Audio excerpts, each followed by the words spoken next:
Allahumma ya rafi'ad darajat, Allahumma ya rafi'ad darajat, Allah. Lain sebagainya urang ge ibadah make jalur khusus dilatih cara na kumaha hudangna hudang silana leungeunna zikirna sanggeus teu mengenal wujud kidam bako. Tuh dicaritakeun makomna yeuh nya aya 7 ieu makom teh pos ngaranna aya 9 gitu makom teh aya 9. Nah sok mulayan biasa etik sebenarnya mah ulah aya di jero hate dunia, ulah aya di jero hate makhluk, ulah aya di jero hate nafsu, ulah aya di jero hate setan. Jadi hiji be Allah tah dek ngaleungitkeun eta perjalananna melalui suluk ngaranna. Tuh carana hiji zikir, kedua tafakur, nomor katilu khidmah zikir urang ka Gusti Allah, kemudian tafakur ka Gusti Allah. Jadi nyaritakeun dina hate teh merenung kana keagungan timimiti keagungan makhluk-makhluk Allah menuju ka Allahna. Bersilsilah urang teh jeung khidmat ka guru kumaha cak guru, ulah-ulah keur bener keur salah lagi lakonan bae. Sebab ieu guru teh endek ngaluluhkeun nafsu urang. Teu meunang ditentang guru tarekat mah kajen teuing salah. Tapi lamun urang teu norekat salah ulah. Tapi lamun urang norekat, urangna norekat ka manehanana tah haju salah urang diinstruksikan kudu terus bae kajen teuing salah sebab teu dimaksud etana nu dimaksud ieu nafsuna neuk dileungitkeun geus tah rahasia guru teh mah kos kitu mah teu meunang dituturkeun ku urang teu meunang dituturkeun nyana bae teh mah rahasia jeung guru batu nuturkeun ulah urang nuturkeun guru diajak ngariung wani keneh urang nuturkeun guru diajak salat wani keneh urang nuturkeun guru diajak zikir wani keneh urang nuturkeun guru diajak tahajud siap, urang nuturkeun guru diajak puasa siap jasa. Balikan deui ku ari, urang diajak ku guru dititah dahar barang yang nyana saw, leuwih ti siap tah mah.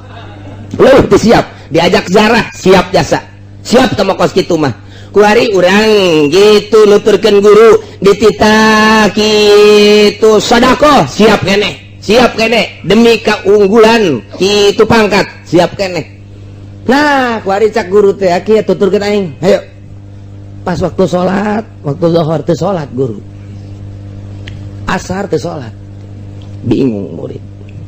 Je, kumaha nya ieu nya? Guru geus teu salat. Ulah loba ngomong sia segala mikiran salat segala naon. Tuturkeun aing. Ieu si aing nuturkeun bener apa teu? Ulah loba ngomong sia bener tah henteu aing tuturkeun. Magrib geus teu salat. Asar gitu urang nu biasa salat ditah nuturkeun guru teu salat teu kuat urang. Dipisahan bae can kuat urang jeung guru. Can kuat. Memang kos kitu perjalanan kawalian mah. Manya cenah aya nu teu salat lain maksud teu salat dek datang ka mana ieu luluhna. Geus kos kitu bae teh urusan tarekat mah aneh bae geus. Aju dituturkeun ku batur atuh ulah tah urusan nyana jeung guru. Hese nu mantak sahanu bisa dia hese nuturkeun guru mah kos kararitu teh nu mantak ulah nuturkeun lamun teu dititah eta mah kan dititah kuari nuturkeun bae cek guru lah nuturkeun aing mah sia-sia bae henteu kula mah dek nuturkeun bae ulah siapa bae heula aing tah nu tadi mah dititah kudu nurut bae kuari mah teu dititah dek nuturkeun bae atuh ulah nalika naik ka gunung ulah sia mah nuturkeun bae nalika ngojay jakula ge bisa ieu nutur cak ulah bisa naik ke gunung bisa ke leuweung bisa ya ngojay bisa pelbah kaseuneu ayo sia aing tuturkeun bae mah guruna kaseuneu tuturkeun aing tuturkeun geus sia ditah ulah ge terus bae lah terus bae ge tuturkeun bulu tutung tak eta teu meunang tah ketika ulah cak guru atuh ulah bae ketika nuturkeun kajen teuing salah teu dimaksud salahna guru teh dek ngopena nafsuna dek nupena lelembutan supaya orang bisa ngobrol jeung Gusti Allah. Urang mah pan ngobrol teh jeung nafsu, pan aya ahli tarekat mah ngobrol jeung Gusti Allah per detik-detikna. Cek Gusti Allah lempang, cek Gusti Allah salat, takbir. Si ada teh pikiran ulah ka ditu sia teh keur dibimbing ku aing, cek Gusti Allah. Eueuh deui pembimbing nupang sagalana mah aing. Lurak-lirik siapa keur dibimbing ku aing aya nu liwat ulah sok meuleuh bujur nah sekarang ngagitek na di deuleu Keur salat sih sih ngagitek. Waduh. Cak pikiran orang kos inul teh batal sia. Geus datang ka inul lain usul ilallah usul ila inul. Dibimbing urang teh titah kos kitu tah. Moal bisa teh kos kitu mun teu zikir jeung tafakur jeung khidmat ka guru moal we kajen kumaha ge. Eta teh keur carita metode, ari anu dicokot mah ku Gusti Allah. Langsung ditarik ku Gusti Allah. Nah, murad ngaranna henteu ngaji deui, henteu suluk deui, ujug-ujug boga kaistimewaan kadeuleu ku urang hajunyana ge ibadahna pohara jasa dimurad tah mah kos Ki Fudail bin Iyad atau dimurad ti leuleutikna keneh. Atuh dimurad tah urusan Allah tah mah ku Allah nek dimurad kos Nabi atau ti leuleutik keneh dibimbing masum. Ieu ge dek dimurad ku Gusti. Jadi aya nu dimurad, aya murid melalui suluk ngaji heula. Sanggeus ngaji dinyayankeun diberes sinar ilahi ku Gusti Allah di hatena. Nah ieu lolobana mah kos kieu nu meunang ngaijazahkeun ka baturna murid nu murad mah teu bisa. Sebab teu boga silsilah meunang ti sahanya. Praktekna ka murid kudu kieu teu bisaeun. Teu bisaeun tah mah ngaranna laduni langsung ti Gusti Allah. Nu bisa ngaijazahkeun mah nu puguh belajarna alif, ba, ta, sa, jim, kakarak. Ulah kitu, kieu ye, ulah kitu, kieu ye. Engke geus berangkat mah masing-masing atuh mangga bae. Mentak aya murid ngelehkeun guru. Dina toriko ge sarua. Aya muridna mah ieu teh ngan sakadar sakitu pangkatna, misalna ngan pangkat walina, wali teh ngan sakadar walina kitu nujaba. Ai ieu mah pangkatna kok jadi muhtar. Muhtar mah pan wali muhtar mah ngan 3. Saumur hirup dunia ngan 3, pae hiji tambahan, pae hiji tambahan. Aya imamani ngan 2. Aya autad ngan 4. Imam Syafi'i diangkat jadi wali autad. Kutub dina autad. Tah eta teh ngelehkeun guruna. Tuan Syabdul Qadir tuh ngelehkeun guruna sarua bae. Tah naik bahkan guruna ge geus caritakeun bahwa murid kula anu bakal jadi kutubul aulia mah kula ge aya di handapeun nyana. Tah eta tergantung dah. Nah ieu nu bisa ngaijazahkeun teh anu belajar, dibimbing. Nah kabelah itu udah cerdas lempang sorangan. Ka timi mana ngamimitianana. Nah ieu nu dicaritakeun tadi dahaga urang hayang usul ilallah, parabotna geus aya ilmuna, kuari urang berangkat ninggalkeun dunia jeung makhluk menuju usul ilallah ku cara zikir jeung tafakur khidmat kanu jadi guru sesuai jeung aturan anak berangkatlah. Nah terus di dieu wa yuqalu al ahwalu mawahibu, diucapkeun ari ahwal mah pamere, wal maqamatu makasib. Ai maqamat maqam eta adalah diusaha, wa kasbuha huwa taqaddumul ahwal alaiha ka'annaha nataijuha. Ngasabna kana maqam eta adalah diheulaan ku ahwal, ka'annaha nataijuha, seakan-akan natijah daripada awal eta adalah maqam. Wa qaulul ahwal mawahib yakni ba'da taharruf fi jalbiha qaskuba ka khalqil awaid. Batur tipe ting sare ieu mah hudang kharqul adat ngaranna. Kemudian kitu batur dahar ieu mah henteu, eta ngaranna kharqul adat. Batur manginum nya nama henteu. Batur beuh nu ngaroko ieu ngaroko kharqul adat ngaranna. Batur mah teu ngopi nya ngopi kharqul adat eta. Kabawa ku juri eta nu kosuh. Batur mah keur ngaji eueuh nu nundutan nya nama nundutan khariqul adat sarua bae eta ge. Kabawa ku setan eta. Tak ikut khariqul adat ye. Jadi adat-adat kebiasaan manusia, kebiasaan makhluk ditinggalkeun ku urang. Eta teh hese kumaha ngamimitiana. Nah, lamun urang eueuh guruan hese. Matak makelah guru cing coba kumaha kieu lah. Ya guru beat ngaranna. Kuari hiji awas jauhan kabair. Mangga. Nyaho sia ka kabair? Nyaho. Besi kurang nyaho ditulis mantak Mama Bakri nulis heula kabair, padahal mah geus loba dina kitab-kitab kabair, tapi lantaran ieu endek dimuridkeun, ieu kabair dage ditulis ku Mama Bakri sempur dina kitab torekatna nulisan heula nya na kabair teh 1 2 3 4 5 6 7 8 9 10 40 kabair. asana jang 40 wae dina fikih mah pan ieu mah thariqah kabair teh ditambah ai urang guruan mah hese tapi lamun aya guruan jadinya sing gade ieu kabair nya ieu nya sing gade tah sia kudu dijauhan ieu kabair teh dibaca ku muridna bo kabair teh urang mah nu nyaho teh mabok zina maling judi maehan eta kabair anu geus jelas tah kos karar itu horenganan aya 40 dina tarekat mah kabair teh pandek usul ka Allah beres. Nah ieu nu sogoirna ieu nu sogoirna leuwih loba sogoir geus tinggalkeun ku sia nu kabair tinggalkeun nu sogoir urang nuturkeun eta bakal khariqun lil adat naon sababna sebab beda jeung kita pikir ku eta bae ge geus beda urang bakalna geus beda bakalna tah ku eta bae ge heulana encan nae ka ditu lantaran naon lantaran puguh jalurna batur bae nyebutkeun kabair teh nu tadi teh ya ieu mah macem-macem kabair sogoir teh macem-macem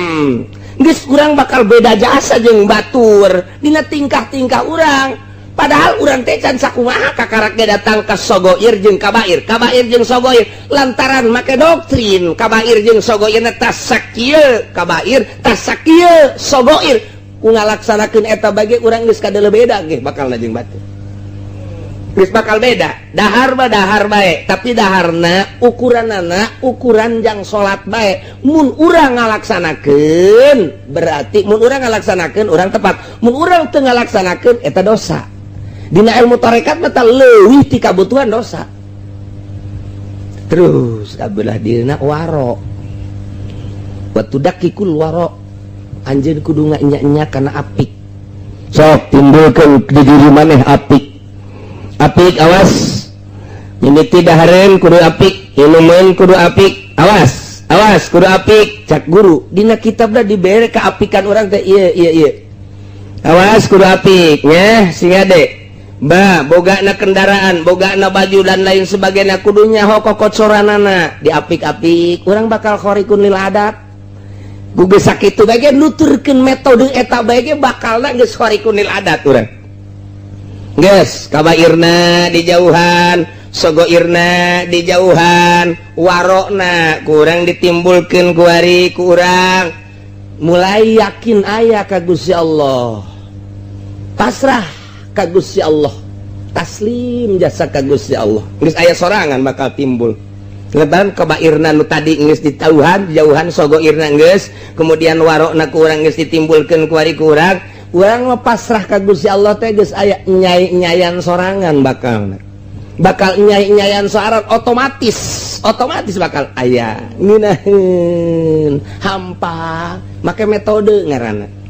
make metode nah kuari geus eta mah urusanana kos karar itu nah kuari mulai mata jeung ceuli di ka Allahkeun ulah ayana naon di jero hate kuno tadi geus dilaksanakeun urang geus bisa kos belajar nulis hayang bagus urang nulis atuh henteu ujung teu nuturkeun tulisan teu henteu make metode digentur mah ieu nyieun alif cara nyieun alif kos kieu ye urang dipagahan nyieun alifna kieu ye nyekel kalamna kieu penana nyokotna kieu ye tet nyieun alif nya ba kieu ye dideuleukeun urang deuleu ye tah nyieun ba kos kieu cet tak kos kieu terus ain ogen pak dideleukeun teu meunang teu deleukeun kieu ye carana lamun nyeun ain kieu set tuh eureun ka dieu puterkeun ieu kabuter-muterkeun kalamna kudu dideleukeun ku urang awas mesti salah puterkeun set puter ka dieu puter tek aya tipis kadal nyeun dal kieu ye tek tah sok eta bae heula teu meunang urang tulis nu lain nulis eta bae alif kudu akur meunang ti guru cara nak kieu cara lamun urang teu daek akur bae bebe ka guru kok alif kula mah teu akur bae bengkok teu bagus bengkok mah oh balikan deui kieu ye carana tek set nah yeun alif sok oh heueuh ba kok teu akur jeung guru bakal diakurkeun bebe ja urang ka guru lamun can akur mun geus akur sok urang laksanakeun kurang nyeun alif teu meunang wakan nulis nu sejen-sejen eta bae heulanan geus rada akur-akur bebe ja ka guru coba hasilna alif ba ta na kabeh geus akur ye rada akur naik dibere ngan sakadar saeutik bismillah we bismillah engke bakalna mencakupkan kabeh bisa bismillah akur jeung bismillah guru bakal akur Iker carita nulis eta bae heulanan akurkeun cara narikna ti mimiti alif bakna terus datang ka beres geus bae urang setor ka guru sok urang nulis naon bae ge bakal katurutan ku maneh nulis sok dek nulis eta kakarak hiji engke kana kripi kana dewani dan lain sebagainya dibere ke ku guru akur urang jadi make metode cara henteu kudu nurutan hiji-hiji cara di sakola teu kudu mun make guru mah alif bakna bae engke jang ripi ieu dewani ieu terus kabeh khot teh ku guru dibere rumus tak jadi bisa sorangan kayak kadituna nah ieu ibadah ge sarua ku guru dibere rumus bae ieu kabairna ieu tinggalkeun sogoirna ieu cara warokna ieu kos kieu warokna tah engke maneh hudang ti peuting mandi hudang ti peuting kabeh mandi wudu carana kumaha deuk mandi teh ya urang perasaan mayit dibere kunyana buku nata kumaha bakri bahwa orang teh mayit kemudian orang dipandian terus dibersihan orang teh mayit perasaan teh mayit bae geus kudu boga perasaan bahwa orang teh keur dipandian mayit beres mayit wudu beres orang boga perasaan mayit bae terus beres terus orang teh make baju orang teh keur dibungkus mantak nu bagus mah nu putih abis jadi mayit beneran ya. Terus perasaan mayit alah geus teu daya teu upaya ai mayit kumaha ai mayit mah didieukeun diuk dikedengkeun ngedeng digigirkeun gigir dinangkarakeun nangkarak nah ieu mayit ngaranna urang teh ti mimiti mandi wudu kudu boga perasaan mayit nah geus beres urang nangtung ieu teh mayit geus atuh aya anu ngarobah-robah sa Allah urang teh keur dirubah-robah ku Allah sok ku Allah dirobahkeun anak Allahu Akbar satungtung urang boga perasaan urang encan jadi kudu leungit perasaan urang teh kudu perasaan teh ku Allah ditakdirkeun ku Allah disidakepkeun ku Allah dirukukeun ku Allah disujudkeun ku Allah atuh hese nu mantak hese ge jadi wali micin perasaan diri bahwa diri eueuh nu aya Allah jadi ku Allah bae geus tah sebab naon atuh cak sa'ato ilah ge sawabikul himam la takhriku aswarul aqdar geus dibere beja ku Syekh Ato ilah di awalna dina hikam sawabikul himam himah urang tujuan urang kahayang urang maksud urang anu menggebu lil teu beda jeung kuda sander sok geura la takhriku aswarul aqdar moal bisa ngabedah kana tabir-tabir kodrat iradat Allah papasen Allah sok urang kahayang kawin jeung si eta cak kudrat Allah ditakdirkan moal jadi pamajikan orang pasti moal bae sejuta kali kahayang kawin jeung eta qadar Allah ti dituna tetep bae mun itu teu paeh urang nu paeh atawa direbut batur kana teu jadi bae geus teu jadi sadiakeun modal dek dagang urang ka ditu himah urang hayang dagang sangeus dagang hayang kitu untung tapi dina kodarna bakal rugi bejejes 1 juta kali modal ratusan puluhan miliaran juta eueuh kodar bakal untung mah rugi bae di sawabikul himam la takhriku moal bisa tah eta teh dibuktikeun ku perasaan nu mantak ngaji hikam mah kudu dibalikeun macana cak guru teu kaharti guru bebeja maca hikam mah mun can dibalikeun can bisa lamun masih keneh kos kieu keneh bae lah tah mah beba lalagaan maca hikam mah kudu dibalikeun sugan teh mah dibalikeun macana dibalikeun perasaan lamun urang can tibalik perasaan lain wali ragap bae diri urang mah kieu aya Allah aya naon dalilna aya dadamelanana syariat keneh kudu kumaha tuh aya aing ye aing aya ye ku ari ye tina eueuh kana aya tah eta teh dalil ayana Allah ulah Allah aya dalilna aya aing atuh leutik amat ayana Allah didalilan ku urang pan ai dalil mah tunjang ai tunjang mah tuh kudu teger ari ieu Allah nu maha sagala-gala didalilan ku urang tibalik tuh geus mulai jih heueuh oge nya ngan sia ulah waka kadinya heulana ieu mah keur carita ieu mah keur carita ieu mah keur dongeng sia mah sia bae heulanan ente bae heulana mun ngaji tauhid wujud artina aya nya aya Allah dada melana aya Allah aya dalil aya dada melanana dada melan teh jadi dalil Allah sedangkan cek ilmu mantek dalil teh hujah teh tunjang Allah teh maha sagala-galana ditunjang kudu eueuh teu kaharti cek saya atuh ilah nya aing mah tunjangna lemah amat kudu kumaha tuh urang aya ti eueuh ka aya tak ini dalilan ku ayana Allah tibalik tamun hikam geus maca hikam tibalik meunang ngaijazahkeun ka batur heulanan jadi lo mencan tibalik can bisa nah ieu urang ditungtun ku guru ieu kabairna tinggalkeun ieu sogoirna tinggalkeun warona tarik pasrahna ka Gusti Allah lamun urang geus pasrah jasa engke ge bakalna urang kos lalayangan mual layangan dibetot turun sanggeus dibetot turun det naon garang-garangna digitukeun teh diulur tuh aya osok masih yang ngadulang layangan penyaho dasar tukang ngadulang layangan kabeh we ulur tarik kemat eureun kemat kakalerkeun nyet urang kos lang layangan dioper-oper kunu mentangna urang ge awak teh kos lang layangan bae dipentang ku Gusti Allah lempang sia diuk sia kicep sia dengekeun ku sia sok sia geus ta eta teh hese hayang datang ka perasaan bahwa urang teh aya dina tungtung curug Allah cek ngomong sompral nama tak endek datang ka dinya mun geus datang ka dinya wali ngaranna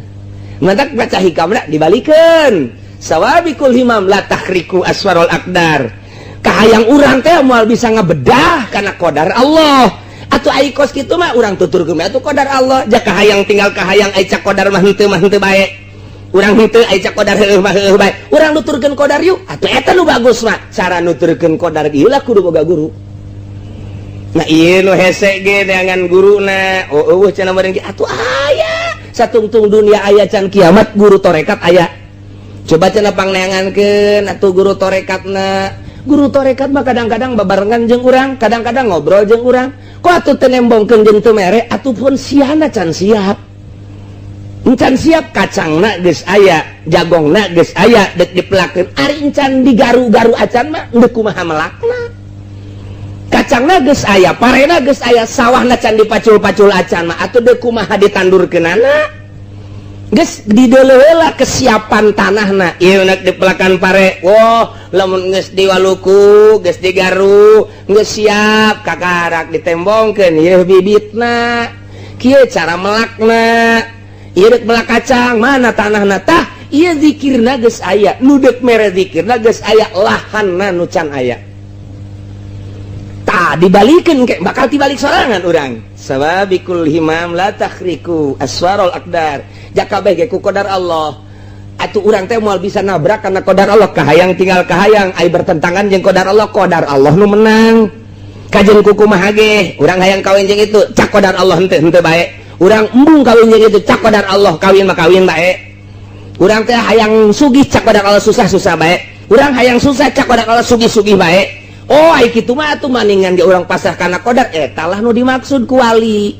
eta lah nu dimaksud ku hikam ngan deuk pasrah kana qadar Allah na kudu aya nu nungtun nah ieu lah metodena nah ieu kakarak secara global hungkul oh jaheueuh nya kos kitu tinggal pasrah ka qadar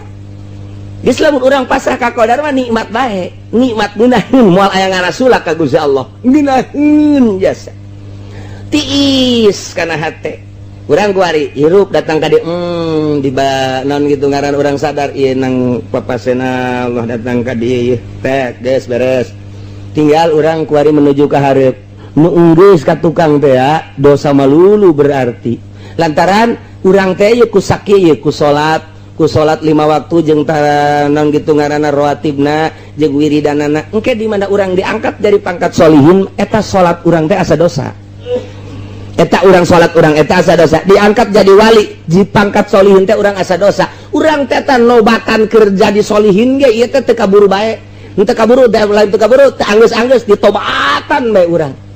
teh eta kos kitu jadi lain nobatan itu lain nobatan kabair sawae nobatan urang di pangkat solihin ge ieu teh teu anggeus-anggeus istighfar deui tah jadi kuari mah hayang tunduk kana qadar Allah nah ieu bakal timbul khawarik tidinya, timbul sorangan wa kaunul ahwal mawahib yakni ba'da taharruk ijal biha kataharrukil awaid wa huduri hal ki zikri hadir jeung riungan zikir lain riungan zikir cara urang lain khusus ahli-ahli beat ahli-ahli beat eta babarengan mungkin unggal poe mungkin saminggu sakali mungkin sabulan sakali aya perkumpulan disebut halqah riungan zikir itu bebas khusus bae jang ningkatkeun jeung guruna engke guruna mere cara la ilaha illallah ke kanyahoan salah ye salah ta zikirna salah gidegna make gideg heula make gideg heula make napas heula ke geus beres naek engke beres naek geus beres naek engke kanyahoan nu salah ke kanyahoan nu bener engke geus jadi nama teu kudu gudag gideg geus jadi nama jang geus perasaan urang teh aya di lautan ilmu Allah urang aya perasaan aya di lautan basar Allah urang teh aya di lautan sama Allah hasil tapak urang teh geus tikelekep dina ilmu Allah geus bae urang keur kuku bage babarengan jeung Allah bae di masjid asa jeung Allah di majlis asa jeung Allah di mushola asa jeung Allah atuh di kota asa jeung Allah di leuweung asa jeung Allah nu mantak nya mah teu kahalangan ku rame teu kahalangan ku nanaon sanajan di nu rame Allah bae hate teh nu rame-rame teu kadeuleu ku nya sanajan kadeuleu eta teh dianggap ku nya hiji Allah bae teu kakarak secara global bang ieu hulanan tah ndeuk jadi wali teh kahorkil awaid wa huduri hal ki zikri wasima jeung ngadenge mata parugil batin ke anjuran-anjuran Gus guru bari batin urang kosong nanaon hanya ngadengekeun we ti guru sehingga urang bisa meraktekeun naon hasil ti guru kosongkeun minal alaik tina alaqo tina dunia tina makhluk tina nafsu tina setan urang ngomong kitu ku hese amat ku cara metode nu tadi bakal eueuh sorangan urang kuari tita ulah resep karena dunia moal bisa kajen ku kumaha ge dipaksakeun ge moal bisa lantaran urangna encan berangkat ketika urang geus berangkat nah ku ninggalkeun ieu ninggalkeun ieu resep dunia eueuh sorangan sorangan komo lamun urang geus dibere ku Gusti Allah kaladzatan zauk ngeunah horenganan zikir teh ngeunah horenganan salat teh geus pohoan bae kana dunia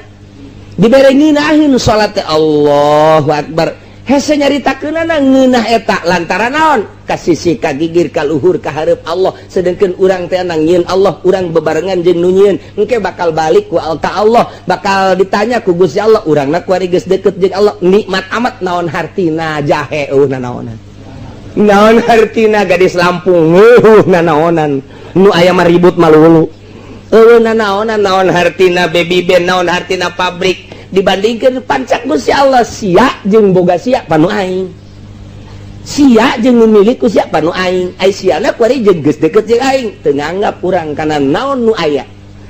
nah iyalah sakadar metode cara heula geus urang ulah sosolonongan kuari mah urang keur syariat nyareat bae ngan urang sabisa-bisa naon anu sok dibacakeun ku guru dipraktekeun urang tuturkeun ulah ria sabisa-bisa urang ulah ujub sabisa-bisa urang jeung adab-adabanana sabisa-bisa urang eta ge sarua bae kos kitu ge ngan encan make bimbingan khusus doang ai dina zahir mah bakal akur jeung bakal ngeunaheun sarua salat ge ngan ngeunah biasa bae encan ngeunah nu sakumaha moal ngeunah nu sakumaha dibimbing ku guru ngeunah mah ngeunah tadi coba ge nu tadi da urang usolli sejak kaula salat fardu zuhur 4 rakaat capek teh salat geus kitu teh lain lalagan capek bae sok tinggalkeun geura Allahu akbar Allah nu maha agung bakal hampang Allahu akbar ih ngeunaheun salat ti peuting teh sababa rakaat ieu mah lain lalagaan urang mah wani sumpah lamun urang make Allahu akbar menang 4 menang genep ge capek tapi orang lah Allah mah nyahoeun ieu urang nu mantak hudang ge dihudangkeun ku Gusti Allah nangtung tengah peuting ieu teh pan nyahona urang tahajud jadi Gusti Allah atuh Allah teh nyahoeun men urang dijieun ge nyahoeun geus Allahu akbar hampang bakalan ngeunaheun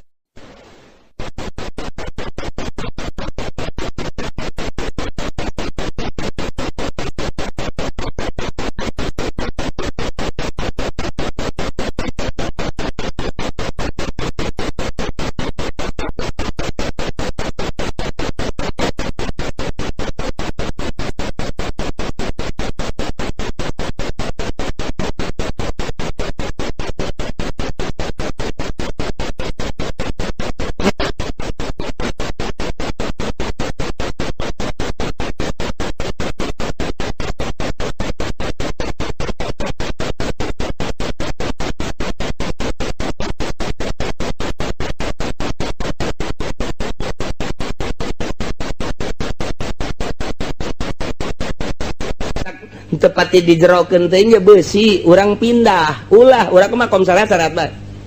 makom sake lamun geus beat mulai teh kitu sorangan oh jah heueuh gerak urang ternyata digerakkeun ku Gusti Allah horenganan je atuh hirupna ge nang pamere Allah geus datang ka ajal mah dicabut ku Allah atuh kunaon atuh urang meta sorangan nu mantak ulah meta sorangan arif nafsaka minat tadbir senangkeun diri maneh tina uras-urus dunia pamakoma bihi gairuka anka la takum bihi lidafsik di mana-mana urusan dunia aya nu ngurus Allah ulah sok milu-milu ngurus siapa ibadah ka Gusti Allah dunia aya nu ngurus urang mah lain ari ibadah nu dititah ku Allah henteu ari dunia nu diurus ku Allah ku urang diurus ai sia ikut campur urusan aing cek Allah bloon amat balikeun ku urang eta mah makom syariat lamun dimakomkeun makom hakikat teu meunang urang urusan dunia turun pangkat urang aya sir we hayang kana dunia turun pangkat kunaon dipake ka hayang jata mau urusan aing anu diudag-udag ge ku aing teu dibere mah henteu bae cak Gusti Allah anu henteu diudag-udag ge ku aing dibere bae yakinkeun urusan aing teh mah siapa madep ka aing bisa araredan ieu lamun diteruskeun bisa araredan datang ka ieu mah ieu ka pamajikan warung urusan teh kunaon geus kumaha Allah bae mah badak diselang-selang nggak iya bahaya ngaji hikam mah bahaya ngaji iya bahaya badak diselang-selang ieu mah asalnya nyaho bae heula engke lamun praktek mah kitu sorangan urang ge isuk-isuk sorangan urang lamun diuk bae neuleuh jelema hilir mudik ya Allah ya Rabbi salamet tamoal teh si jelema ngudag-ngudag nu ka pabrik nu ka pasar pan geus diurus ku Allah kok make diudag-udag asana cilaka komo lamun teu make aturan syariat aya maling teh aya korupsi teh duh cilaka jasa eta teh napakuran eta bae ge waduh teu bae bari diuk ibadah nu panggede-gedean tapakur saatin afdalu woh bing sabaraha tah tanyakeun Habib Rojak ge nu mah Habib Rojak mah tilok salatnya nama tapakur bae bari ngaroko nya nama siet beak rokok meuli deui nya nama ajeuna mah salat henteu tapakur henteu geus di luar dugaan geus kadinya mah geus hese bae iwal tinu ngalaksanakeun nya engke kanyahoan si itu norekat sebenarnya mah si itu norekat teu kudu bebejak kanyahoan naon tina langkah-langkah pagawean jeung tingkah bakal kanyahoan sorang nyambung kenanya di mana menang sana datang kitu bae atuh kula tak bae ka Bandung begitu ka Bandung atuh pan santri loba jasa kunaon tuh dipanggil di mana kenging sanad jih nyahoeun ti mana nyahoeun terus dibawa ku nyana ka Bandung naik mobil kayak ditanya deui di mana encan buka rahasia di mana kenging sanad ujang sakali encan dua kali encan tilu kali nyana keukeun nah di mana oh abdi kenging ti abah emang saha abah oh kanyahoan ku nyana padahal salat bareng jeung batur naon bareng jeung batur sagala rupa bareng malah mah batur mah leuwih hararebat kula mah biasa-biasa bae kanyahoan jak kuari ge sanajan kuari kanyahoan nu boga sanad jeung nu henteu mah sarua jeung nu keur cicintaan jeung henteu atuh kanyahoan culak-culak bae neuleuan jam bae boga SMS ya lain deui ngaji rada kebalnya hujan deui aduh dibales deui ku nyana ka ditu SMS na hujan wallahu a'lam bissawab tepati dijerokeun teh nya beusi urang pindah ulah urang mah makom salat bae makom sake lamun geus beat mulai teh kitu sorangan oh jah heueuh gerak urang ternyata digerakkeun ku Gusti Allah horenganan je atuh hirupna ge nang pamere Allah geus datang ka ajal mah dicabut ku Allah atuh kunaon atuh urang meta sorangan nu mantak ulah meta sorangan arif nafsaka minat tadbir senangkeun diri maneh tina uras-urus dunia pamakoma bihi gairuka anka la takum bihi lidafsik di mana-mana urusan dunia aya nu ngurus Allah ulah sok milu-milu ngurus siapa ibadah ka Gusti Allah dunia aya nu ngurus urang mah lain ai ibadah nu dititah ku Allah henteu ari dunia nu diurus ku Allah ku urang diurus ai sia ikut campur urusan aing cek Allah bloon amat balikeun ku urang eta mah makom syariat lamun dimakomkeun makom hakikat teu meunang urang urusan dunia turun pangkat urang aya sir we hayang kana dunia turun pangkat kunaon dipake ka hayang jata mau urusan aing anu diudag-udag ge ku aing teu dibere mah henteu bae cak Gusti Allah anu henteu diudag-udag ge ku aing dibere bae yakinkeun urusan aing teh mah siapa madep ka aing bisa araredan ieu lamun diteruskeun bisa araredan datang ka ieu mah ieu ka pamajikan warung urusan teh kunaon geus kumaha Allah bae mah eta tah nengtet nengtet jeung nongtot kakak adik.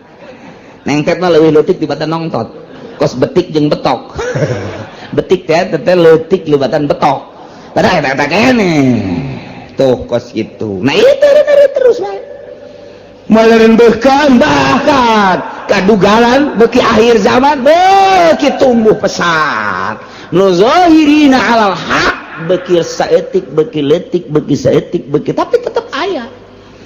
Eta teh janji la yazalu taifatun zahirina alal haq tetep bakal aya bae. Di saat batur teh breug ngilu kabawa cah ka ditu tetep bae bakal aya bae jelema nu teger nyaritakeun Al-Qur'anul Karim, nyaritakeun hadis Kangjeng Nabi tanpa pamrih. Eta mah geus janji bakal aya bae jang ngoboran masyarakat.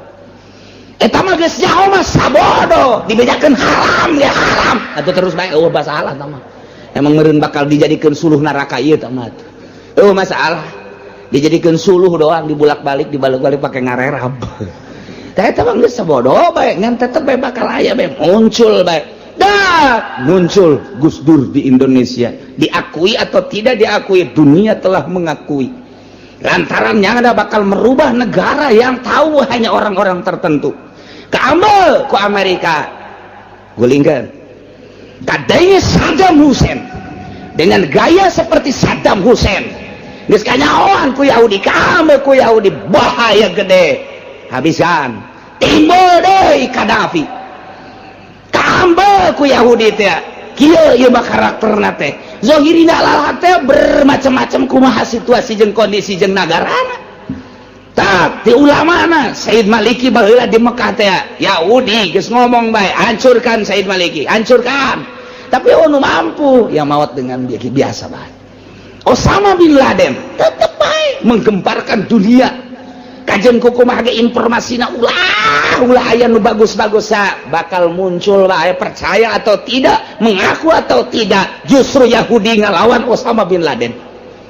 kos-kos kitu mah zahirina alal haq teh kos kitu tak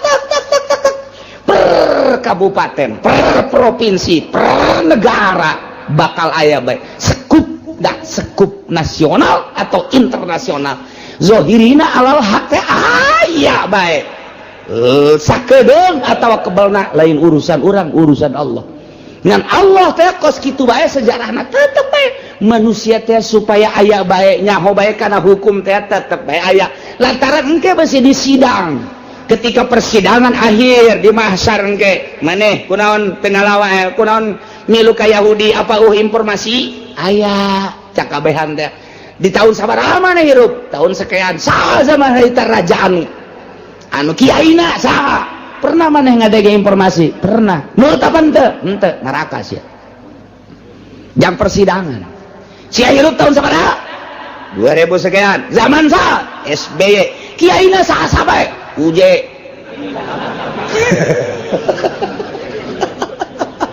jadi tak kenaon eta nyana anu zikir cek nyana zikir lah kumaha ngere duit urang kanyana tah eta pan oh berarti jeung UJ na tadi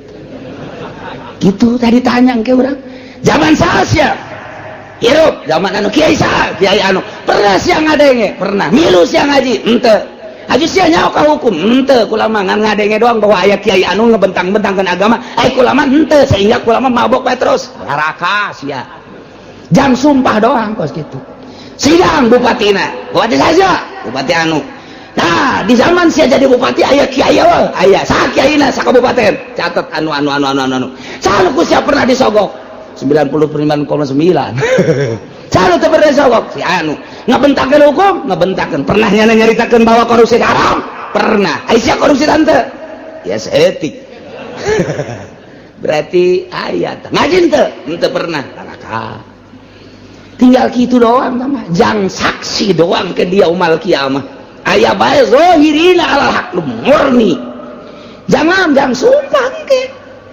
sia hirup di tahun sabaraha sekian aya kiaina aya nyaritakeun naon hukum nya osok ceramah osok aja sia milu kadinya aja sia ngalakukan henteu ku mah nuturkeun we surga sia ha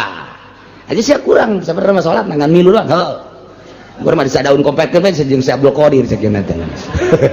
aja sia tadi itu dahar gue lagi pokoknya zikir dahar merah sih dekana henteu kunaon sia tuh merek kabeh nu tukang daharna ieu kunaon tukang daharna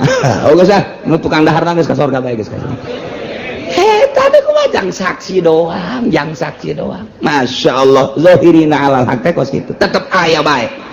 anu teger per dunia per kabupaten per kecamatan per desa aya bae sadesa sak RT ge aya bae RT santai eta teh jang saksi engke teh urang disidang saurang Masya Allah. Nah iyalah karakter Yahudi teh seperti itu asup ka Kanjeng Nabi nyarita amanna keluar ti Kanjeng Nabi mah lain deui padahal asup jeung kaluarna tetep bae mawa kakufuran berarti aya anu terselimut di dalam hatina aya anu tersimpen di dalam hatina aya anu ditutupan ya di jero hatena bajar teh meureun teh nyahoan Gusti Allah mendak diteruskeun ka dieuna walam yu'minu wallahu a'lamu bima kanu yaktumun padahalnya nama asup jeung keluarga tetep bae iman ka Kanjeng Nabi sama sekali berarti di jerona aya anu tersembunyi wallahu a'lamu Gusti Allah maha uninya bima kanu kana rahasia kana nifaq kana munafik nifaq nu aya nu tersimpen di jero hatena majar teh teu nyahoeun padahal Gusti Allah mah maha uninya kana kanipakan anu tersimpen di jero hatena urang ge kuari teh dipayuneun mah sumuhun di teh tukang mah teu abeh urang ulah kanyahoan bisa bae ku jelema mah teu kanyahoan tapi ku Gusti Allah mah emang aya nu rahasia eueuh kanyahoan jang nyumput urang teh kanyahoan bae pangneangankeun hiji tempat nu teu kanyahoan ku Gusti Allah mun aya mah urang kadari itu dek maksiat urang di ditu ngeunaheun mabok zinah judi ya eta mah pulo eta mah teu kanyahoan ku Gusti Allah teu kadeulean mun aya pulo nu teu kadeulean ku Gusti Allah asana sameter 100 juta dibeli bae negaan dek keindahan di ditu teh abeh teu kanyahoan ku Gusti Allah tapi pan teu aya kabeh ge kanyahoan ku Gusti Allah la libagin min mafar tempat lumpat jang maksiat ke Gusti Allah jadi orang di mana baik atuh kanyahoan orang di imah neuleut TV Allah menyahoeun wah sia kuno nonton TV bae kadeulean kok kanyahoan ku Allah orang susumputan dek nonton golek deh ya orang mah kiai ieu make kumis palsu make jenggot palsu deu ulah kanyahoan ku masyarakat ternyata teh sok ngaharam-haram sekorodong haju asup kahandapeun panggung haju di dinya nya ngarokok bae lu telah cilik teu kanyahoan engke ngadengekeun dalang untung bae eta sindena teu kieu mun kieu nya kasih kakihan sinden bareng tanggah teh waduh dek lumpat bisi kanyahoan kiai teu lumpat cakena kajeun lah bil barokah teh kanyahoan we ku jelema mah bisa menghindar ti jelema mah tapi ti Gusti Allah moal bisa cak Gusti Allah sia menghindar ti makhluk di sekitar sia hayang ulah kanyahoan majar teu meureun ca aing teu nyaho aing teh neuleukeun ka sia aing nyaho ka sia eueuh jang mabur Yahudi nu dipayuneun Kanjeng Nabi kos kitu di satu kangin mah teu ieu teh Allah mah wallahu a'lamu bima kanu yaktumun apalen Gusti Allah mah kanu disimpen di jero hate para Yahudi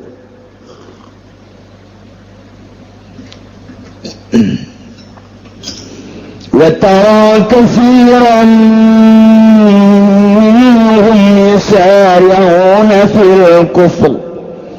وَالْعُدْوَانِ وَأَكْلِهِمُ السُّحْتَ Muhammad anjeun bakal ningali katsiron lolobana minhum ti Yahudi mayoritas jelema nu beragama Yahudi anu kalalapir bakal neuleuh anjeun teh yusari'una fil ismi nyana teh bakal gagancangan ngalaksanakeun dosa ya kauna sarian fil ismi lamun aya dosa buru-buru kudu pangheulana bae embungeun pandeuri nomor kedua wal udwan yana pilih bima dosa teh buang bohong terutama omongan maki tapi ditukangkeun malain dosa jeung sajabana kunyana teh dipigawe pangheulana wal udwan jeung zalim berbagai permaksiatan padahal mah ismi teh geus mencakup kana udwan jeung aklihimus suhat cek ahli naon kitu bayan mah ismi teh geus terkandung di jelona ieu adalah kidib ismi teh di jerona geus terkandung udwan ismi teh di jerona geus terkandung aklihimus suhat ngadahar barang haram ismi teh mencakup kana bil ma'asi mencakup kana maksiat wa dzunub jeung berbagai dosa-dosa tapi di dia dijelaskan deui berarti ya ta'aqqul khos alam nu mantak dicaritakeun lantaran pohara jasa kalakuan Yahudi model ieuna mana hiji Yahudi mah omonganana lain deui per menit lain deui isu kieu sore kitu di hareupeun mah kieu disatukankeun melain eta Yahudi madak cekolot baheula mah Yahudi mah okos keuyeub di mana-mana keuyeub cicing waduh nya mah ieu cacakip lagi kaluhur mata lagi molot tapi mundur toel deh lempangna mundur eta keuyeub nu matak Yahudi nu aya di urang eta adalah keuyeub teh kos kitu teh ini ismi bohong dua wal udwan selalu zalim aniaya ya kiai dianiaya aya ustad dianiaya aya pemerintah anu jujur jeung adil dianiaya aya pedagang anu bagus jujur jeung adil dianiaya bae iyalah karakter Yahudi teh nya nama teu resepeun aya kedamaian teh hayangna riweuh bae etalah Yahudi nah ieu Amerika Yahudi kos tidak senang melihat negara damai teresepeun neuli jelema damai nya nama hayangna kalut bae dibuatlah fitnah Ahmadiyah dibuatlah fitnah wah bermacam-macam nyeun tandingan iya Yahudi teh kos kitu teresepeun aya damai nya nama teresepeun aya pangajian kieu teh damai amat cenah teh ngararaji datang diuk ngopi ngaroko balanja balik pun damai teh kos kitu ngaranna teh waduh teresepeun Yahudi teh kos kitu teh teresepeun jasanya nama tah nyeun akses nyeun nya nama bangsa nu teu pidamieun tanu mantak geus bae di akhir zaman mah urang ngaberesan diri urang bae tentremkeun diri urang ibadah ka Gusti Allah Subhanahu wa taala lantaran di jerona teu aya nu kaluar tina kitu pembuatan maranehanana nu dibuat kieu politikna kieu ekonomi geus ancur-ancuran geus urang pula pilih bae salamatkeun jamual kebal ieu hirup teh moal kebal ieu nah naon kitu ngaranna kitu ngahareukeun instruksi ti raja mah urang teh ieu hayang bener hese geus bae urang bae ngabebener tinggal bari ngadoa doakeun ieu nu keur ngaleumpangkeun roda politik mudah-mudahan rada bener ai bener jasa mah jamual rada bener bae bener jasa mah jamual rada bener cak camat sial ngeureunana cak bupati emang moal ben moal we kajian kumaha moal cak ulah moal imah rada dong rada sebab naon atuh itu informasi di luhurna ai baheula mah nu mantak aya satpam teh aja ngajagaan pamalingan ai kuari mah nu malingna satpam dek bener kumaha atuh nu mantak aya pamarentah teh panjang urusan rakyat dibalik ku ari mah justru pamarentah urusaneun rakyat atuh dibalik dek bener kumaha atuh jadi DPR teh kiai anu ditangkep teh apan DPR eta teh wakil urang eta teh nu ngurusan urang sabaraha bupati nu ditangkep sabaraha gubernur nu ditangkep sabaraha menteri ditangkepeun eta teh apa nu ngurusan urang berarti nya anak urusanan urang jauh keneh ka bener teh ieu rada bener rada hese bener geus urang ngadagoan rada bener urang yuk urang ngabebener babarengan urang na rakyat nu bener bari ngadoakeun ka pamarentah supaya bener lantaran ieu nagara urang kabehan tanggung jawab urang kabehan kitu kene agama tanggung jawab urang kabehan baik individu urang sorangan maupun ieu teh kabehan pamajikan urang anak urang rapihan tetangga urang daek jeung teu daekna mah teu sabodohnyana teh mah Allah nu mere hidayah Muhammad anjeun bakal ningali lolobana ti golongan Yahudi anu mayoritas manyana mah buragiru dina ngalaksanakeun dosa gura-giru dina ngabohong gura-giru nya nama dina zalim gura-giru dina ngadahar haram aklihimus suhat karisa seperti sogok-sogokan riba jeung riba-riba lamun teh mah aya kreditan nya mambung tinggalin ku batur ti heula bung nya malah mere informasi ka babaturanna supaya nuturkeun nyana kitu kene lamun aya pilkades pilkada pilpres eta teh ngadagoan sogokan-sogokanana teh aklihimus suhat haram teh riswa eta teh haram tapi pan boro-boro hansip kiai na ge ngadagoan haram mantap kiai itu jadi panutan mantap kiai ngomong kunaon nya ka aing teh daek ngararaji heran jasa aing manu ngaji teh tadina ya 100 kuari ngaletikan jadi 20 ulah disalahkeun nu ngajina lantaran eta omonganna timbulna tina tanaganya meunang nyogok aya atut liwatnya na nyokot eta hayu sia kiai kamari dibere 100.000 kan ngaku sia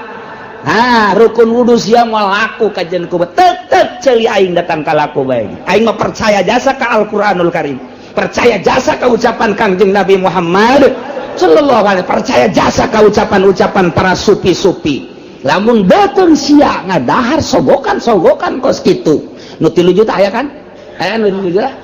anu sabaraha juta deui sia meureun diberena ya Allah ya Rabbi nah dahar ku sia ucapkeun ku sia rukun wudu tek datang ka laku bae cenah udang-udangna gede 5 make udang-udang sia ayo tumpukeun cenah geus kolot jenggotan jeung geus huisan moal laku sia gajen gugung paling disengseuikeun sia naon sababna ye energina tina tanaga hasil daripada ristah wa aklihimus suat bejakeun ka kiai nu make udang-udang ya kitu kitabna beus teu percaya wa aklihimus suat Yahudi nu gegeuraan ngadahar barang sogokan rukun wudu cenah teu laku bongan sia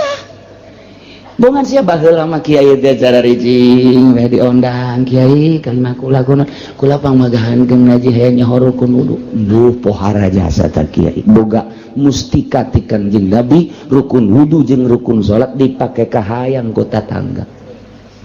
panggil deui ka ditu duaan tiluan ge kiai pangmagahankeun kula berarti energina luar biasa ieu mah deuk bae urang deuk ngayakeun pangajian teh saha nu ngajina kian sanu gajina kiaian esok waean gitu kan sakitu hebat ngomongna lain ngomongna kunaon kamari hadir di mana di lapangan nya nu ceramahna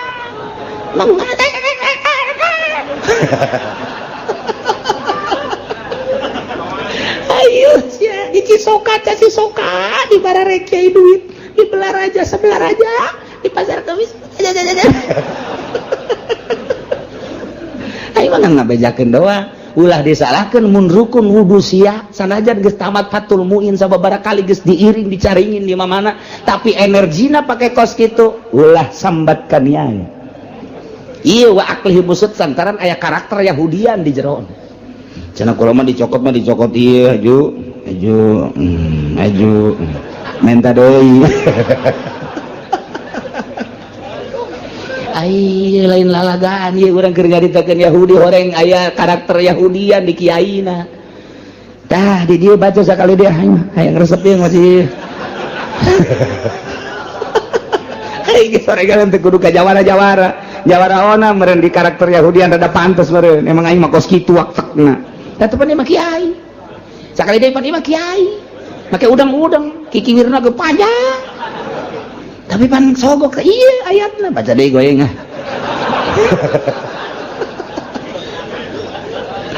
terus can kabacaeun deui ku kiai atuh bagaring nu kamari mah teh aya gori hadir sia nyawan we teh kiai jeura lain nyawan we aing nanyakeun saha kiai nu hadir kiai anu tikukun aya anu aja itu pasar kemis aya kiai anu ceramahna saha si anu didukung ku saha ku kiai anu deleukeun sia gerak ngaji sia jeung masyarakat masa depan sia suram sia parukunan sia moal laku sia ka jeung kumaha ge sakitu bae eta mah diancamna lain ku aing Al-Qur'anul Karim ngancam baca deui going wa tara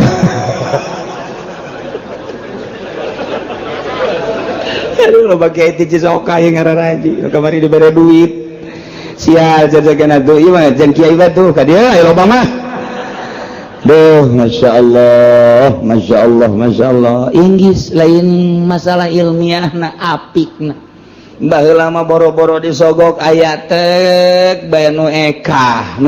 ya nu ekah embungeun ngadaharna kurang can bisa ilmuna. Baheula korban teh set embung kurang can bisa ieu narimana ilmuna beusi salah ieu teh pan ibadah lain daging sambarangan. Ku ari mah pan kiai ngatuh. Ceker enggak ditu. Ka ditu tanduk. Kulit babagi ka ditu. Dagingna ka imah.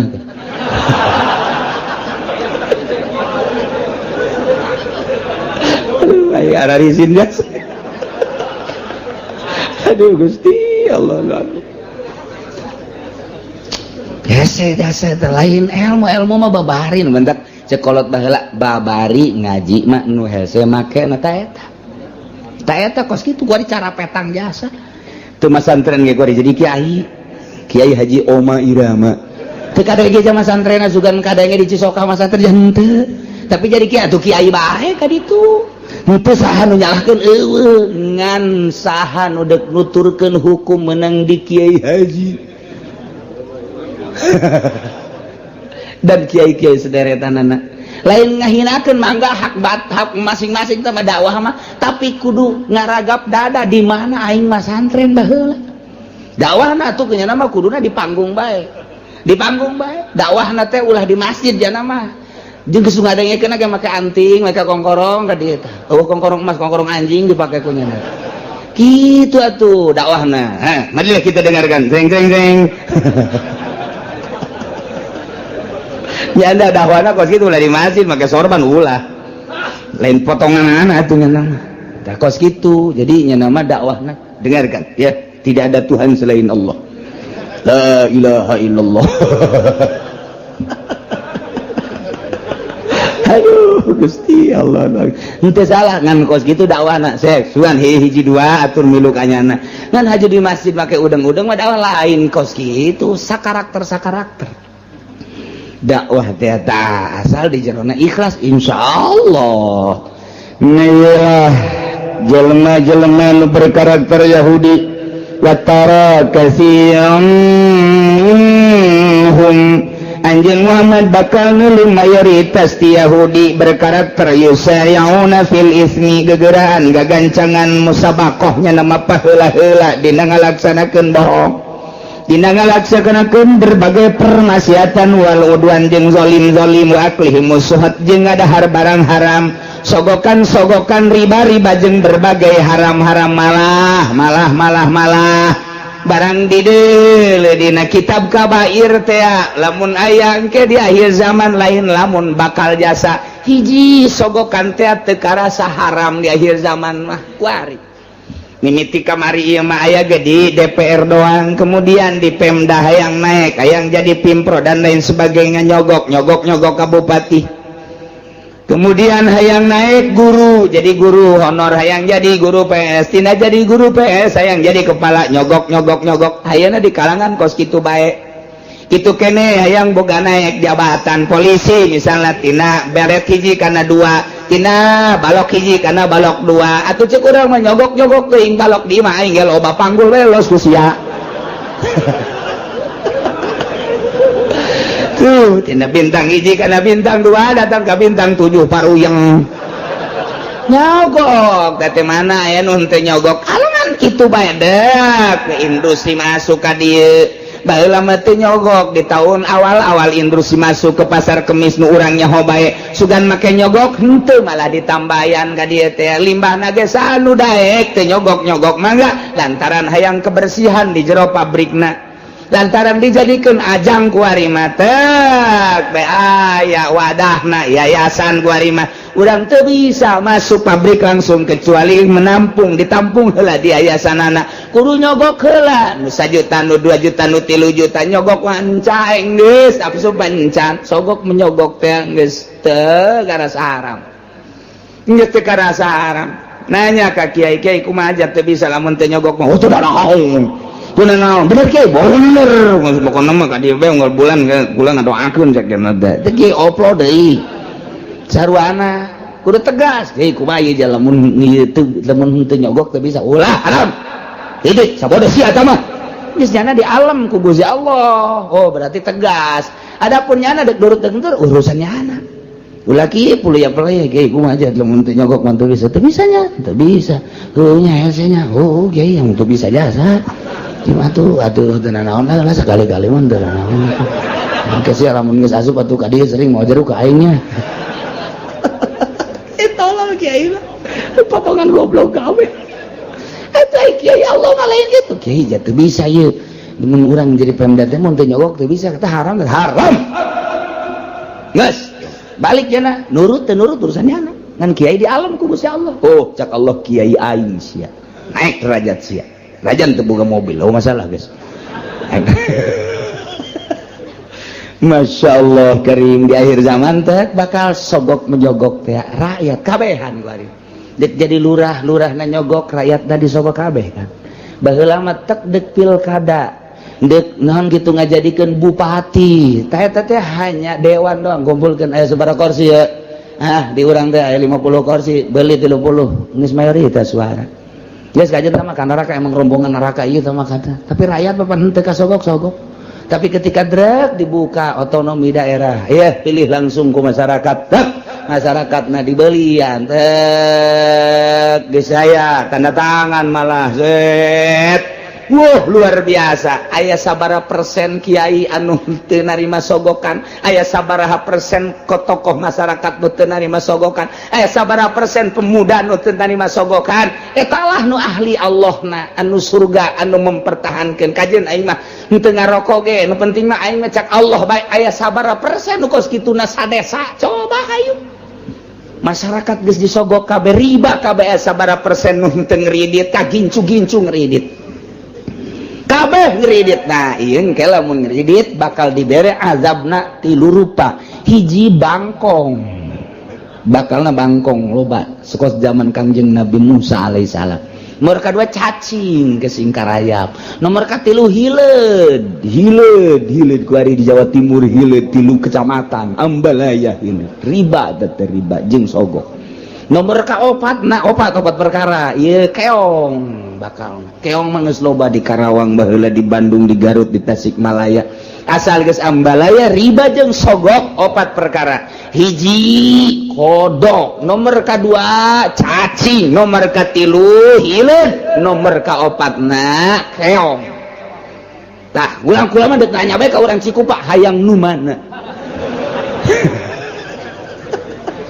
hayang nu mana eta siksa. Inggis jasa di zaman Kangjeng Nabi Musa mah dibukakeun wadah sangu.